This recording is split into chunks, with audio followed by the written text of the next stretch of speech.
இனிய வணக்கம் உறவுகளே, உங்கள் அனைவரையும் உலகமின்னல் அன்புடன் வரவேற்கின்றது. நான் இன்று எடுத்த தலைப்பு என்னவென்றால், நீங்கள் கனடாவில் வாழ்பவரா மற்றும் நீங்கள் மாற்றுத்திறனாளியாக இருந்தால் உங்களுக்கான நன்மைகள் என்ன என்பதை பற்றி பகுதி 1 பகுதி 2 பார்க்கவிருக்கின்றேன். இந்த பகுதி 1 சிலவற்றையும் பகுதி 2 மற்ற நன்மைகளையும் பற்றி ஆராய்வோம். வாருங்கள் என்னவென்று பார்ப்போம். நீங்கள் மாற்றுத்திறனாளி என்றால் கனடாவில் உங்களுக்கு கிடைக்கும் நலன்கள் வருடத்துக்கு ஆயிரக்கணக்கான டாலர் நிதி உதவிகள் உங்களுக்கு கிடைக்கக்கூடும் என்பதை தெரியுமா?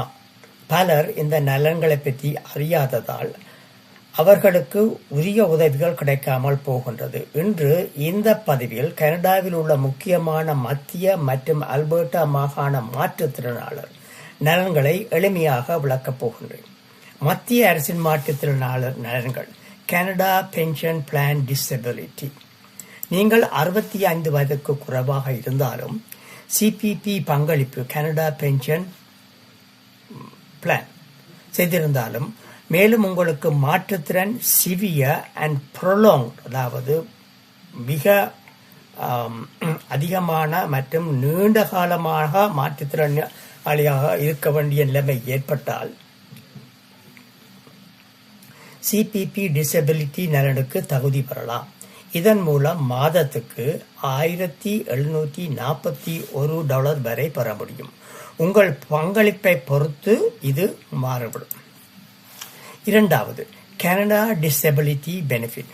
2025 முதல் அறிமுகமான இந்த திட்டம் குறைந்த வருமானம் உள்ள வேலைக்குட்பட்ட வயதுடைய மாற்றுத்திறனாளிகளுக்கு மாதத்துக்கு $200 வரை வழங்குகிறது.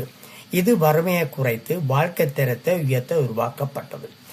மூன்றாவது, disability tax credit. Disability tax credit என்பது ஒரு வரி சலுகை சிவியர், அதாவது அதிகமான மற்றும் நீண்டகால மாற்று திறன் உள்ளவர்களுக்கு வழங்கப்படுகிறது. முக்கியம் என்னவென்றால், டிடிசி தகுதி பெற்றால் பிற நலன்களும் தகுதி பெற வாய்ப்பு அதிகரிக்கும். இந்த டிடிசியை பற்றி ஏற்கனவே நான் இன்னொரு பதிவில் செய்திருக்கின்றேன். இது எவ்வாறு நீங்கள் கனடா வருமான வரியுடன் பதிவு செய்ய வேண்டும் என்றது.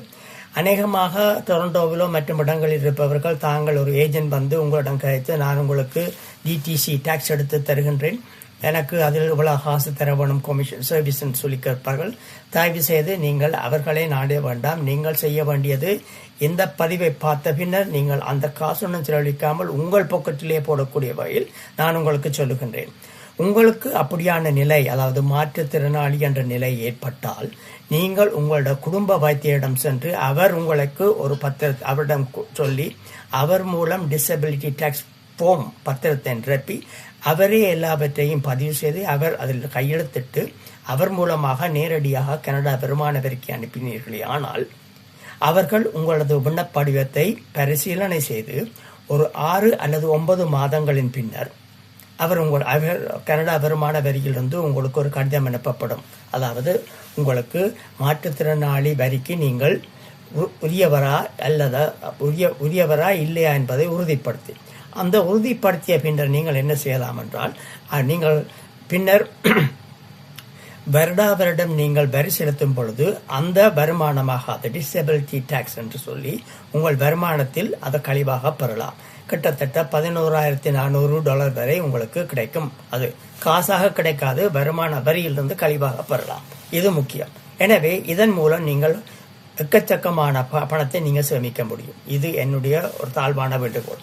நாலாவதாக, எம்ப்ளாய்மெண்ட் இன்சூரன்ஸ் சிக்னஸ் பெனிஃபிட். நீங்கள் நோய் அல்லது காயம் காரணமாக தற்காலிகமாக வேலை செய்ய முடியாத நிலை ஏற்பட்டால் எம்ப்ளாய்மெண்ட் சிக்னஸ் பெனிஃபிட் மூலம் 26 வாரங்கள் வரை நிதி உதவி உங்களுக்கு வழங்கப்படும். ஐந்தாவதாக, registered disability saving plan.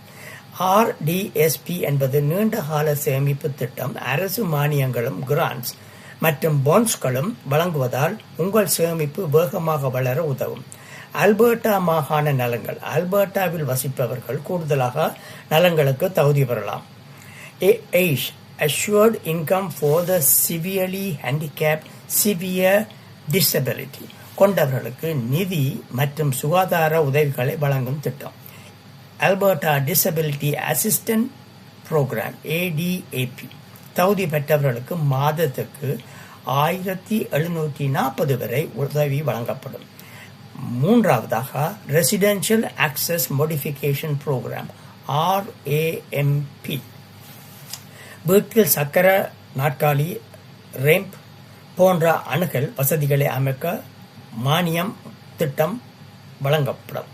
Disability related employment support DRES வேலை செய்ய உதவும் சிறப்பு கருவிகள், தொழில்நுட்பம் மற்றும் சேவைகளுக்கு நிதி உதவி வழங்குகிறது.